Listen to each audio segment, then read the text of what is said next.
Hi, welcome back to this episode of JAKTALK. My name is Jeff Kinsberg. I am the founder and visionary behind JAKTOOL. This is a follow-on discussion with Dr. Jim Reuther. There is a prior discussion with Jim kind of detailing more of his career path and successes and his involvement at JAKTOOL. The focus of this episode is going to revolve around one of our core values, which Jim exemplifies and echoes back to us through his current and prior experiences, the core value of humble confidence. Jim, welcome back, and thank you for joining us again and in the studio. Well, thank you for having me again for this continuation interview. The first one was exciting. I was pleased to share some of my ideas with you, and as you mentioned, this one is on humble confidence. And I can use my background as an example. I have a bachelor's degree, a master's degree, and a PhD, the highest earned degree that you can win. When I graduated, my father came up to me, was very proud, and said, Jim, I heard them say these words, highest earned degree. He says, I just want to give you some advice. You can't argue logic with an idiot, someone who doesn't know logic. So, I mean, it was the choice of words is kind of hard, but he just said, you might be right, but they might not get it. Mm-hmm. So I go from graduate school. I joined the faculty, and I was an academic scholar and the like, and brought in lots of money to support graduate students. Everyone was fully paid, and I used to pay more than the minimum stipend. And I made the comment that it's not that I want to own you, but I didn't want them working second jobs while they're in this career. So a lot of people didn't like this, but my goal was to get more than the minimum. I wanted to make sure that they had an enjoyable time educating, getting their degrees and getting out. And my job was to educate them and get them out into the world and be productive, be mini Jimmies. The Dirty Dozen we called them. So they've done very well. So I was very proud of that. Had a very successful career, lots of clients, industrial, governmental. And then I decided to retire as an associate professor. And it was a career decision mutually with my late wife. And I go to one of the leading think tanks in the world, as they claim, and they are. They're large in size, thousands of employees, billions of dollars. And I'm now going from this academic world to the hotshot R&D world and go there. I was humbled when I discovered that my business cards, I had 2 of them, not one. One of them said Dr. James Reuther on it, there's the PhD on it. And the other one just said Jim Reuther. And they did, I said, is there this, why are we doing this? And he said, well, we have some clients, when we go to them, they may be intimidated or might have some other ways of thinking about the PhD. It might not mean anything to them. They really want to know what you know. They don't care about your degrees. That's a little bit of humbling experience coming from having one. Now, my comment was, I won one. You can never take that away from me. But it taught me a lesson in humility that what they really want out of you is what's in your head. They don't care about your credentials. They don't care if you won awards and presentations. They want to know your track record. They wanted to know how you won proposals, how many proposals you got. So they wanted to know that. When my graduate students finished, and I told them that they asked, when would they be, when would they be done? And I said, you will tell me. You're here to get an education and study a problem and work on something that's relevant, Defense Department, Department of Energy. And you're going to know more about it than anybody on the planet. And when you know that, you're going to come in and say, I think I'm done, and I'm going to tell you whether or not you are. And then I'll be looking for a job for you, and we'll get you out and be a productive engineer or scientist. But I would give them a gift. And the gift was a reprint of a monograph that was written in 1855 by Sir Michael Faraday. It was The Chemical History of the Candle. It's a series of juvenile lectures given around Christmas in London, and he was essentially explaining how he determined the temperature profile in a candle flame and what the products of combustion and pyrolysis was by using string with beeswax on it and little tubes and little vials and percolating some gases in and having them change color. And I said, read this. You had the opportunity while you're here to use computers, lasers, modeling and simulation. And how much more do you know than he found out back in the 1850s? I said, be humble and go out and learn every day. So that was really the history. So it was a humbling experience. You know, thank you for sharing that. I guess I'm just kind of struck between as many similarities between us. Your comparison, so my hobby and passion is I like steam engines. And I've given this, Christy and I go back to Rutgers and give this career path journey story. And I started out the same way.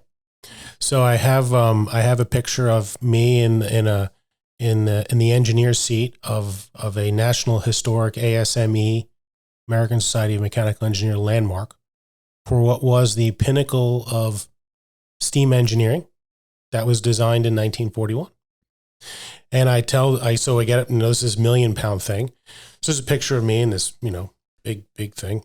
And I tell the students, I said, this engine, which still runs, was designed before modeling and simulation, before CAD, before so many technologies, before automation and computer control. And I said, the thing is designed to run 1 million miles. That's what it runs in its lifetime, and it just does it, and it still goes. Mm-hmm. I said, so think about, all of the additional tools and resources you have to build upon, right? And it's the same kind of perspective of where you're coming from, to be humble and to build upon that.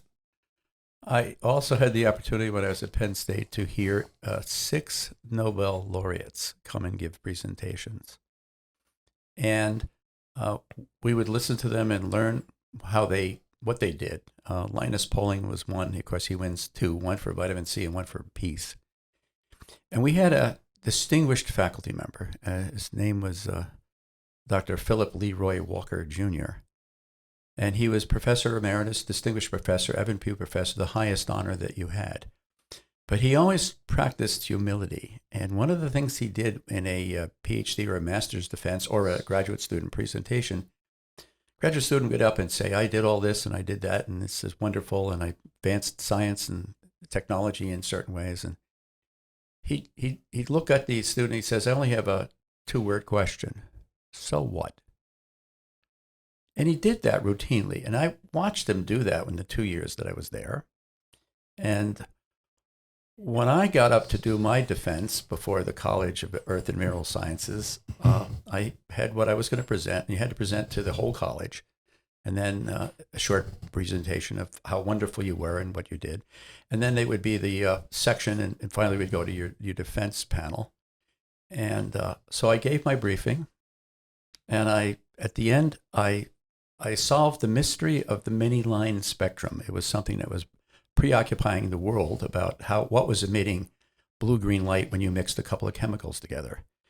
And what I did was deemed not really scholarly, but I went and studied every paper that was ever written, documented it, and came up with a test that nobody had ever tried, only because it was very dangerous. And I did the risk of doing that took the risk of doing that dangerous test, and revealed the identity of the lines. So it was a major accomplishment. I thought you had to do something like that to win. Get in front of the whole audience in the glorious theater, it's ancient room and very distinguished wood paneling, and I did my presentation. And when I got done, I turned my back on all of them and I said, there may be someone in the audience who's wondering, so what? And I heard a chuckle. And he said, thank you for doing that, because I've been doing it to everybody and nobody's turned the tables on me. He then proceeded to ask me a few questions and humbled me, but it was good. But that's sort of the experience in it. The idea of what we know now. People are spoiled. You mentioned with all this. To be humbled, I will show some people my straight edge that I use for drawing pictures. Mm-hmm. It's my slide rule. Some people have never heard of this. Mm-hmm. And I say, they put a man on the moon. If you watch Apollo 13, the movie, if you watch the film behind the scenes, you see them recalculating trajectories using a slide rule. Mm-hmm. So there's lots of ways to do it. Now is it easier? You can do more, but how you can be maybe more productive, but how much more intelligent can you be? How much more problems can you solve? I make the comment that real intelligence will win over artificial intelligence. Mm-hmm. I mean, it's real intelligence is thinking. Artificial intelligence is knowing.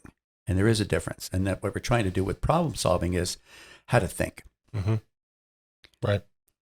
Yeah. So the core value that we have here, right? We talk about humble, in addition to humility, but also being confident, right? And it becomes a real slippery slope of, the worst possible behavior as a manager or colleague is being humbly not confident, right? Because you turn into a dick, right? And nobody wants to work, with that persona. Right. Pardon my language. Right. But we call it constipation. So, we talk about, humility being the ability to listen, learn, collaborate, and enrich each other. Why is this balance between humility and confidence crucial in problem solving? You have to know what you know, and you have to know what you don't know. And then you have to vet what you really know. Mm-hmm. And you have to take a step. And again, it's not on and off. It's a mini step. You got to sneak up on it. You got to, you come up with an idea. You got to sort of think it. Well, you have to think it through to the extent that you know and can do. But then you have to sort of sneak up with it and suggest it to someone and get a reaction. You got to get feedback on all ideas. Then that minimizes the risk to some extent. But you have to, you're going up to bat. I'll do a sports analogy. I'll use baseball. You have to get up to the plate. You're hired. You're an employee. You're going to be asked to do some work. And again, you're going to give them challenges that are, in accordance with their experience and the like. And then you would like to challenge some of them. Excuse me. They have to get up to the plate. Now, to get up to the plate, what are they expecting to do? They're going to hit a single, double, triple? Are they going to strike out? That's what they have to know. They have to know that they have to get up to the plate every day to go to work and do something, get on base at least, take a step forward. Of course, we'd like to hit the home runs. We'd like to hit the grand slam home run in the seventh game of the World Series, tied at last inning, last out, and everything. But you got to take those. You got to take the singles. You got to work on. You got to work your way up, and that builds your confidence. You have a batting average. Now, this is a competitive for-profit business. I mean, the batting average that you have is that you need to do your job to bring the products, the contracts in, and do the work to pay the bills for the job. So your job on the team is just like a baseball player. You got to produce, but you got to think of it in minor steps. A lot of people. Young people would come to Battelle and they would see track records of people. They would see like a patent from someone and they'd want to do that right away. They didn't realize that it took years to get there. Mm-hmm. You have to, it's a learning process. The time scale in industry is a lot shorter. You have to be productive, every day, all the day. There was a little bit of casualness at Battelle because of the nature of the work. We had more time, but let's put it this way, we had more time and more money, but we sometimes didn't use our time and money as effectively as possible. Mm-hmm. But it's really that building confidence is by little wins, little victories. I make a comment when my kids were going to school, when we have dinner together, I would say to them, what did you learn in school today? I want one sentence. And you can make anything up, because I'm not going to know. Mm-hmm. But I want you to think about it. What did you do today that was good? What did you do today that made you happy? What made you sad? What pissed you off? And just to train them to do that. And then eventually I wouldn't have to ask. In this so what moment, this same distinguished faculty member would ask the question, well, in my case, you just spent 2 years studying 2 chemical reactions to find out this laser light. This was a Star Wars program from Ronnie Reagan, and it was to make blue-green light out of chemical reactions for a laser system. That what was classified at the time was the word space and laser in the same context. But we get done, he would say, okay, you told me all these wonderful things. Summarize it in 1 sentence.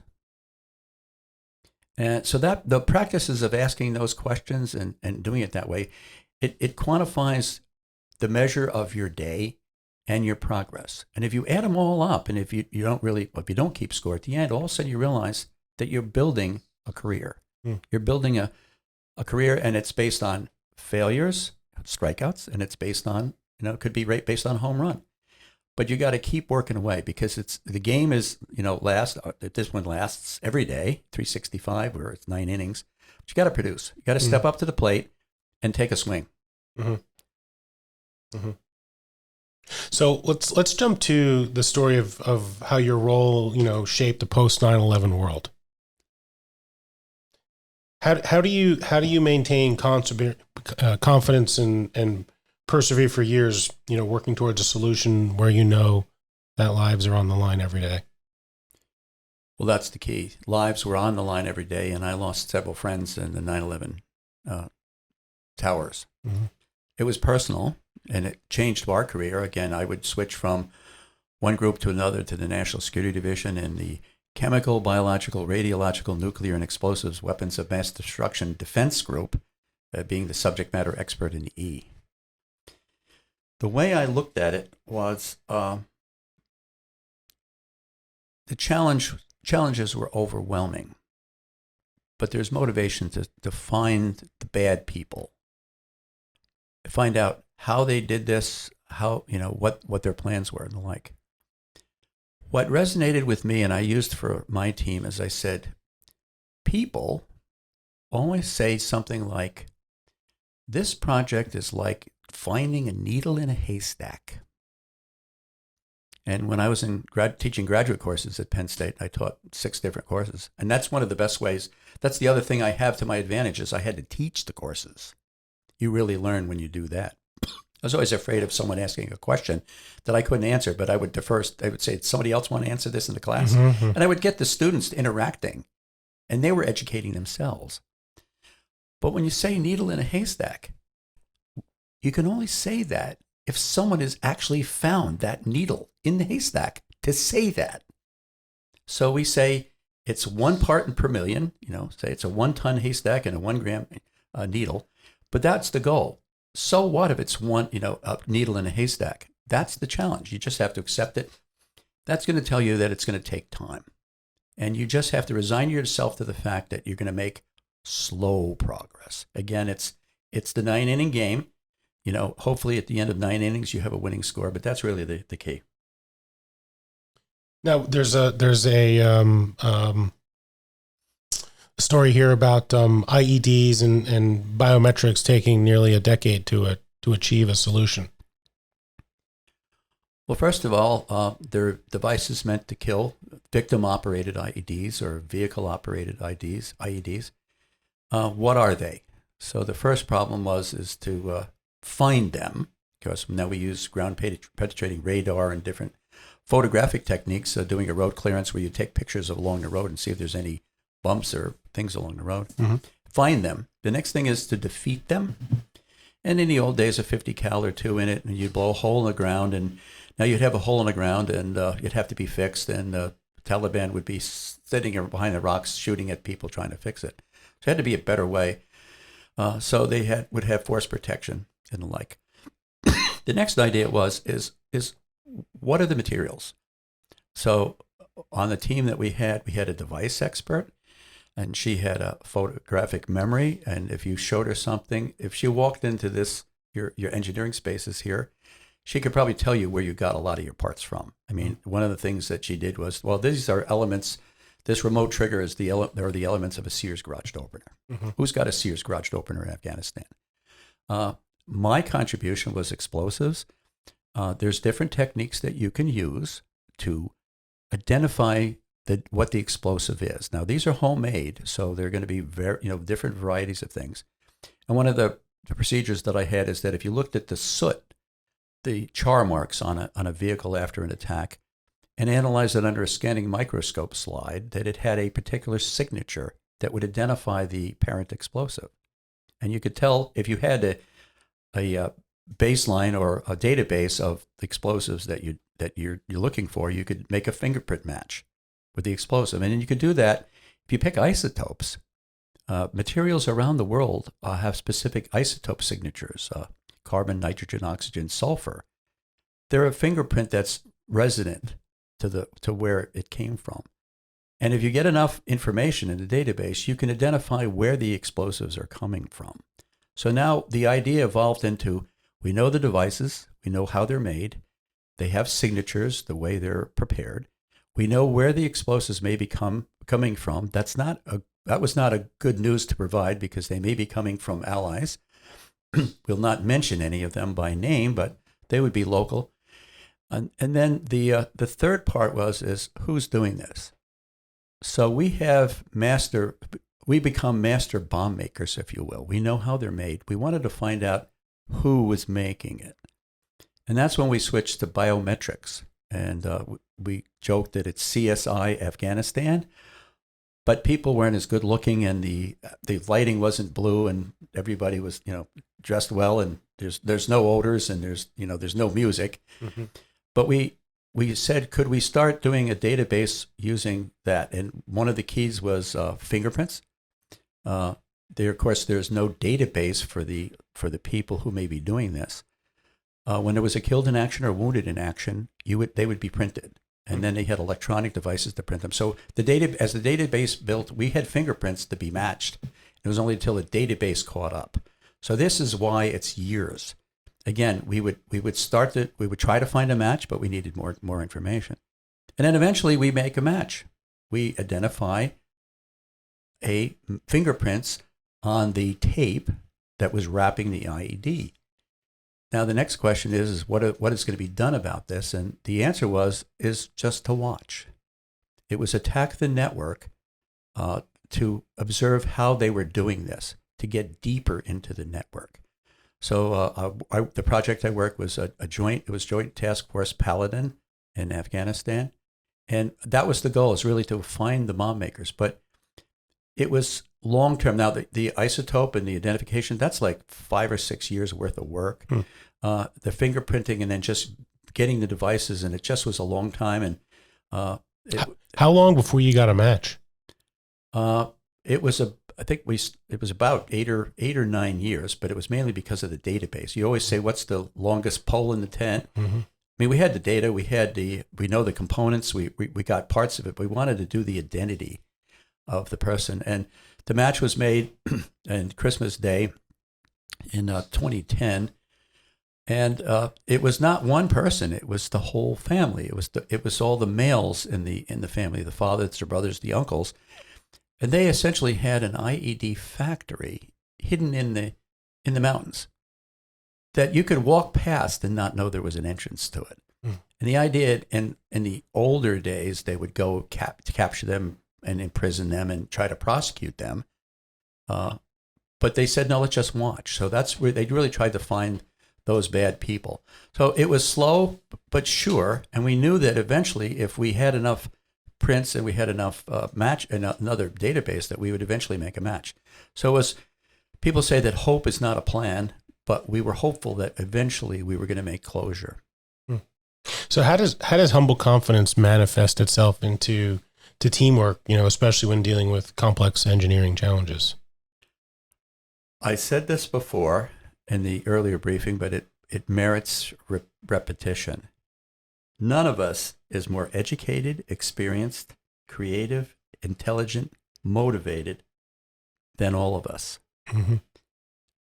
One of the hallmarks of Battelle, because it was a large institute hit, and in the beginning it was run like a university. We had a mechanical engineering department and a chemical engineering department. Then it went to themes, scope, in national defense, environmental, and the like, and medical products. So it was you succeeded only by being a hybrid and going across lines. They used to want to say under one roof as a selling point that we can do everything. Now, in certain areas, they could. In certain areas, they could not. They would be forced to team with other companies to do large contracts. Mm-hmm. And so you had to go outside and find someone with a capability. And I heard that today. The weather, when you discussed it, is you need to do this molding and the polymer. Do you want to do that in-house or do you want to outsource it? So that was a decision. I mean, the philosophy is under one roof and we can do it all. But eventually, things got so complicated and so specialized, and you didn't have someone on the staff who had the experience. You had to go to the outside. Mm-hmm. So that was the collaboration that I thought was neat. Is now we're connecting with the outside world and working with different players and having them part of their teams. Taking them on as a team player was a big challenge, because now you're going to have to rely on them. And there were some situations where the subcontractors did not provide work on time or what we wanted, and it was a hard decision to let them go. But just the fact that your needs are bigger than what you have in your organization. Mm-hmm. Do you see common behaviors and attitudes in your current and former teammates that you just know those behaviors and attitudes are going to are the trademarks of a person who is going to be humble and confident as well? Well, one of the things that we had to decide whenever we had a project, you get a project, then you had to assign engineers and technicians and the like to it. There used to be some words thrown around that I was uncomfortable with. If I had a project, they would say, you need to pick the A team on this. Mm. And I would push back. I'd say, no, I think everybody's on the A team. Now, am I kidding myself? Yeah, I do know some technicians who are really, really good. And I know some that are younger and less experienced. And I know some that are proficient, but they may be just working the day. And I would like to associate with the A team, because I want the best team on my team, best players on my team. But they weren't available, so I had to use everybody. And my goal is to use them and get the best out of them, and essentially move them up to the A team. So finally, everybody can do this. Again, there's certain specialties and backgrounds that you have to be careful about, in electronics or mechanics and the like. But general technical work, handling explosives, of course, everybody was qualified and had to do that. The analogy I'd like to use, and this will divert to another S in the Reuther saga, is that I do science, I do soccer, and I'm the referee liaison for Major League Soccer, and a coach will come up to me and say, hey, Jim, have we got good referees tonight? I'd say, they're all good. Mm-hmm. So it's not, and is it true? Not exactly, but it has to be. You have to rely on everybody. There can't be a weakest link. You have to, if you find a weakest link, then you're going to be in trouble. So you do have to team and have that supportive role. There's something here. Is it true? Not exactly. But what was your next line? You have to believe, or it needs to be. It needs to be. You must believe. You must believe. I always make the announcement. People go, well, why did you go to Afghanistan? I said, well, somebody has to do this work. Mm-hmm. Somebody has to work in the Defense Department. Somebody has to have the conscience and the maturity and responsibility to do this kind of work. It's not pretty. I know people would say, oh, you work for DOD, oh, you must be ugly. No, we're trying to save lives. Evil, wicked, mean, and nasty. But somebody's got to do it. The analogy that I use is I can't imagine a surgeon opening up my body to look at my heart. That takes courage. Mm-hmm. what we're doing is risk taking, but we're well prepared, we're well trained, and we really don't take those dramatic risks, if you will. There's no cowboys out there. It's not like the movie that won the Academy Award, years ago about the bomb disposal guy in Iraq. There's no cowboys. You will not take risks, but you'll do them educated wide. So, but you can sort of tell. But I want everybody to be fulfilled. If only the A team worked, then what about the rest of them? And they give them routine jobs. They don't get motivated. They don't get part of the team. They don't go along for the bigger ride. So I want to take everybody in a ride with me. In the end, we had to use everybody. So. But you made that comment about, some people are there just to work the day. Right. Yeah. There's room for them, but if that's what they want, if that's what makes them happy, to go in and run a machine all day and produce certain things, if they're content with that, we're good. Let's be fair. I'm very slanted to running machines. Yeah. So we could also just model boxes on the screen, you know. Yeah. But again, that's the whole point. What gives you satisfaction in your job? Right. And that's what's going to keep you on a job. And then what you don't realize is they're good at that. There's a lot of pieces, parts. It's a jigsaw puzzle of capabilities and experience that you put together to have a good team. Everybody's a team player. You start at the bottom. In my expectation, I had aspirations just to do good work and keep my job at Battelle, keep going. And different times I reinvented myself several times. I mean, going from the industrial world to the defense world. 9/11 did that, and then later on, just doing different things and learning different things out of need. It's a coin-operated organization, and they try to be client-facing to satisfy needs. So you have to make the jump and the adjustments to keep going. What are the environments between your research and development career at Battelle and JAKTOOL? What are some of the similarities and differences? And I know you've worked with us long enough to see it. How do you, from the Battelle environment to JAKTOOL, there's similar but different personalities. How do you foster the comfort amongst people that it's okay to fail? Well, one of the advantages of a large corporation is that you're buffered to some extent from the day-to-day production. Now, your job is important, but you can stay on longer. In other words, job security is not, I'm not going to say easier, but it's more accepted that you're going to be on there and you're going to work, and they're going to try to they'll train you. There's training courses and there's remediation courses that you can go to. Not to mention some courses like on how to handle difficult people. I know about a few of those courses because when I was told once early in my career, I can admit that they said, you need to take this course on how to handle difficult people. And I said, well, that's good because I know a few people I want to handle. And they looked at me and they said, no, Jim, you're the person. And it was because I was too direct, maybe leaning too hard. And they just wanted me to check up. And again, I'm humble to say this in public, but I did go to charm school. And they told me now, first year I'd say, no, I don't believe it. Then I went to the class. I said, yes, I am that way. So they did help you that way. You're doing that with your core values. You're essentially teaching them the things that they know. I was never taught core values. You're telling me those 6 core values are charm school? No, it's homework. Okay. To stay out of charm school. Okay. No, fair. Okay. Yeah. You almost got me. Okay.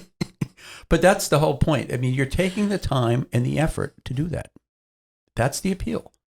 A lot of people say, come on, work for me. I'll do this. And it's like, here, boom, and we'll just, it's impersonal and you just take the product. So here, to answer your question at the beginning, there was a comfort factor to some extent. You could stay on. In your company, every day matters. And there's a profit that needs to be made. You have to be on time, you have to be on budget. And so every day counts.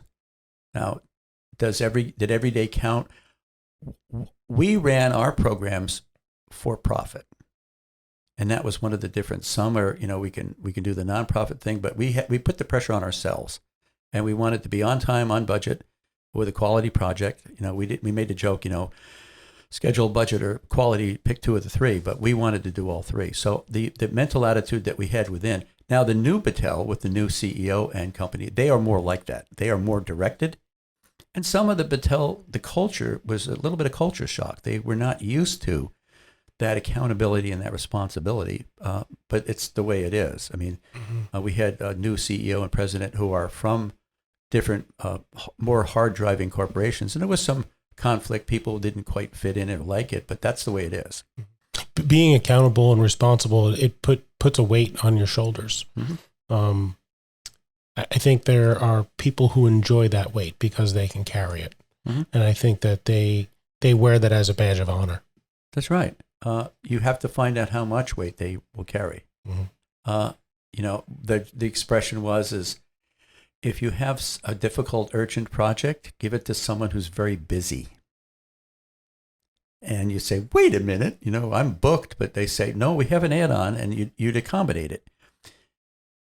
The joke used to be made is sometimes you would accept it and you would do it and you would do the extra and the extra. They say, what's the mistake that you made is you did the extra and the extra, so you kept forcing, but you can burn people out. You have to make sure that you apply pressure slowly, appropriately, and to the highest extent to get the most out of them. You don't want people to be upset, and you don't want to ignore people. I mean, you want to keep everybody moving along. But a little pressure is good. I am very self-critical of almost everything I do. I don't second guess about what I say or do, but I think about better.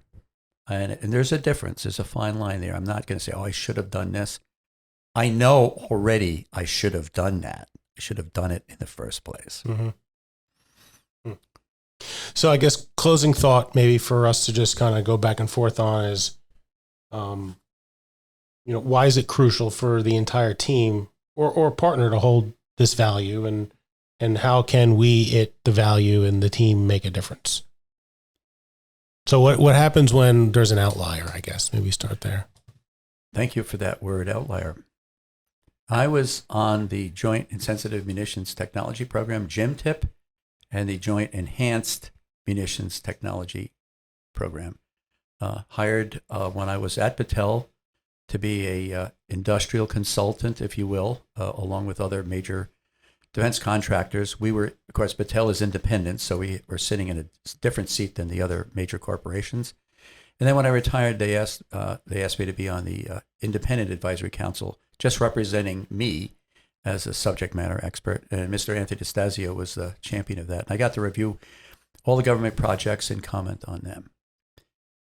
The outlier.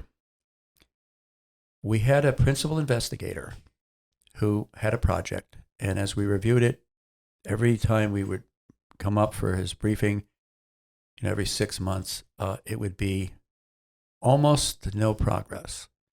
Trying really hard, lots of clever ideas, lots of ways to skin the cat, if you like cats or don't like cats. Great work, great scientific work, logical, methodical, the design of experiments, but it just wasn't getting there. And he got up in front of the entire panel and said, I don't think this project is going to come to fruition. And I think it probably should be terminated, should end. There was shock in the room. A PI who's worked hard and done this has admitted that maybe the money and resources that have in his resources should be used otherwise. Nobody gives their money back. We all discussed this, the panel, and we decided to name him Principal Investigator of the Year for that courage. If that isn't the example of humility. That's right. And we discussed that yesterday with our visitor. He knew, when I mentioned that example, he knew who the person was and mentioned that there was another one. They're a rare beast, but he did that.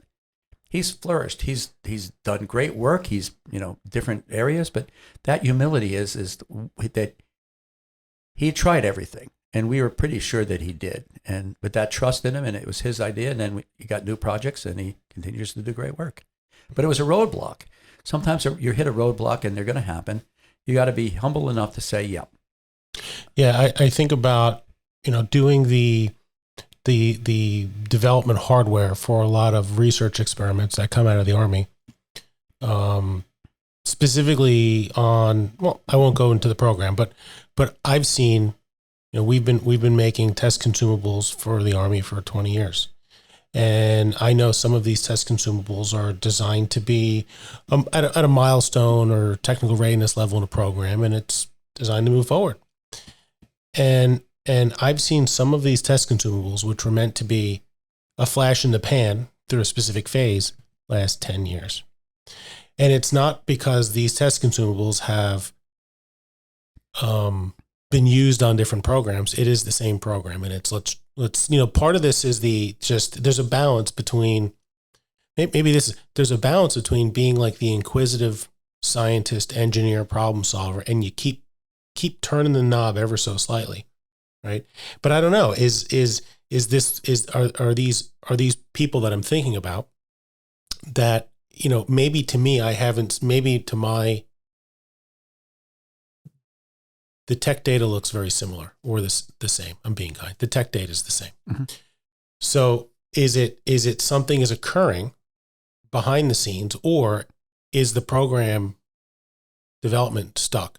So how do you know when, for this PI to step down and say, or step back and be humble and say, how do you know? I don't know, there might not be an answer. How do you know when you're being humble, right? And saying, let's put these resources, we don't have traction. We're just generating paperwork for this. We're spending taxpayer dollars for the sake of it. Let's put my time and resource into something fruitful.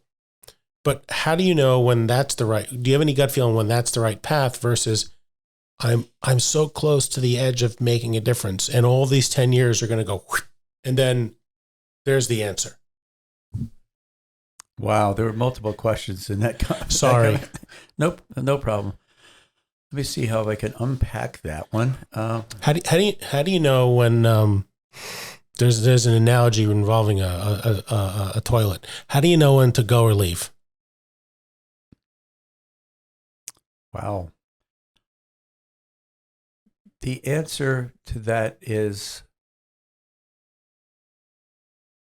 technical and possibilities. And if you exhausted them, it's the return on investment.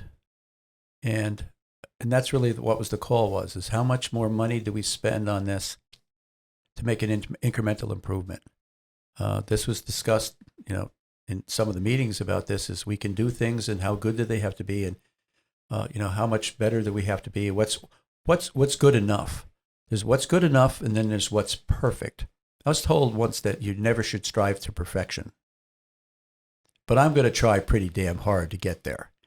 And it's like 90% confidence, 99, 95, 99, and then how many nines that you need to have. Mm-hmm. It's a judgment call. That has lots of issues. Does the client want this? Is the status quo okay for them? Mm. And sometimes it's very frustrating that there's a better way for them to do something, but they're not willing to invest. They want the same. They want that continuation quality. It's good enough. And then if you come to them with a new idea, they're just going to blow you off. Mm-hmm. And then there's other companies that say, well, I'm interested in an incremental improvement, but what do I get out of it? And that's that return on investment that you have to do. As a businessman, you have to do that every day. The government, sometimes they're reluctant. Sometimes it's a good idea. And as the Nobel Prize winner in physics, Beatty Bridgman said back in the days, and I have this on my wall, there is no adequate defense except stupidity against the impact of a great new idea. And that's a little bit hard, but he wins the Nobel Prize for his work in high pressure physics. And he was trying to talk about some other physics that he was working on that he thought was more significant. and they wouldn't give him the time of day. So he essentially said, well, thank you for giving me this highest honor, but I have something better, and they wouldn't listen to him. So sometimes that track record doesn't pay. So it's a judgment call, it's a business call, and it's it's all the above. Does that answer your question? Yes. Sort of? Yes. Close? We're moving the needle. We're moving the needle. It's complex. It's a complex problem, right? Yeah, and I think besides the technical, right? We talk about almost like the psychology behind it, right? Reading the temperature of the room and the clients, and is this, if the temperature is too hot, you might be such a small incremental way, but there's the I guess the intelligence of knowing the right move and when to take it. Well, it's a risk. The question is if you do, get that final increment. We had an important project where we had a high success on the last day of the contract. We had, we had failed. Hadn't met the metrics, the last days of the contract, when we're just about out of money and time, bingo. We thought that would be a follow-on. They said thank you, and they walked away. A lot of very frustrated people, but it was one of those ones. Now it works both ways. You can walk away, or the client can walk away from it. But that was very frustrating to some people. Mm-hmm. So they wanted to shop it around to other people to see if they would be interested in it. And then they would see other people figure out the idea, and then they would be, oh, we coulda, shoulda, woulda done this. And I said, no, that's in the past. Mm-hmm. Only forward. You know what you did. Be confident in it and move on, and then spin it off. What else can we do? How can we, the proverbial lemon to lemonade kind of thing. But, so use what you have. It's hard. It's a judgment. I can recall the ones in my career. There's some projects that I wanted to do really badly that I couldn't get anybody interested in. One of them was, and it still is I still think it's remarkable how inadequately they fight wildfires.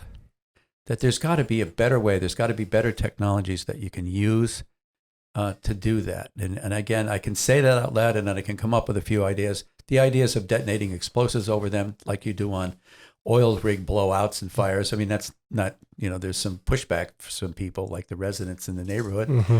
But I mean, there's some problems like that. They're big problems, but then there's some simple problems. I wonder if, but it's one of those ones that you just keep back, and it's the curiosity. And if I have an idle moment, leisure time, and as I'm semi-retired, I think about them, and I see what I might think of. But yeah, so that's all I have to say about that. I think it's not surprising that the energetics expert wants to blow up the fire.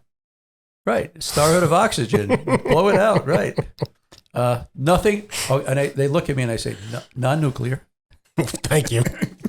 But Colorado appreciates you. That's right. But those are some of the big ideas.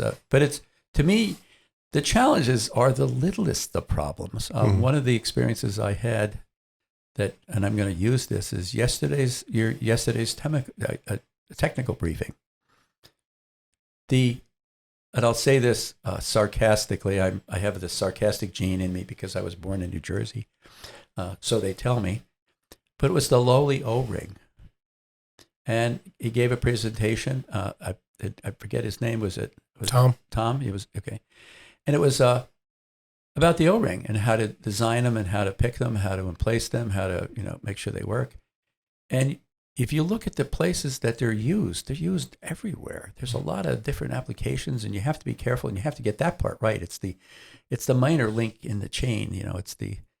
And then of course the example that you use is the largest failure of the space program was the Challenger, and it was because of an O-ring that was frozen and made brittle. So everything counts. It's the little things. You have to do the little things first to get the big things right.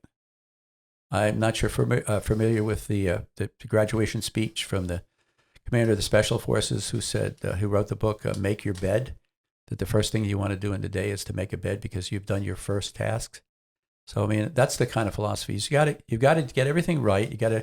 But you got to be gentle on your brain and on your personality. You got to be critical to the extent that you're not ridiculous, not driving yourself crazy.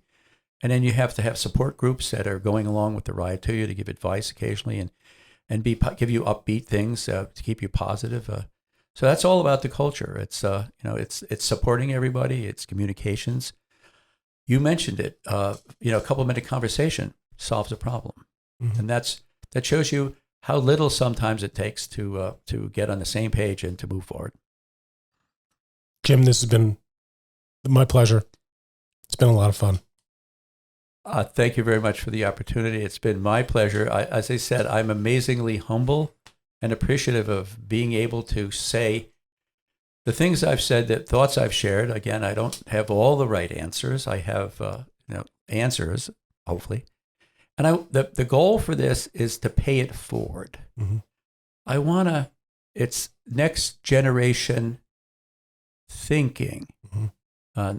You have next generation living in your podcast. Next generation thinking and wondering and thinking of what the opportunities and possibilities are for you to enjoy your career as an engineer, a scientist, and at JAKTOOL. Thank you very much. You're welcome. I appreciate everyone tuning in for this episode. Please take a moment to follow us on LinkedIn and YouTube and Facebook. And I appreciate your time. Until next time, thank you.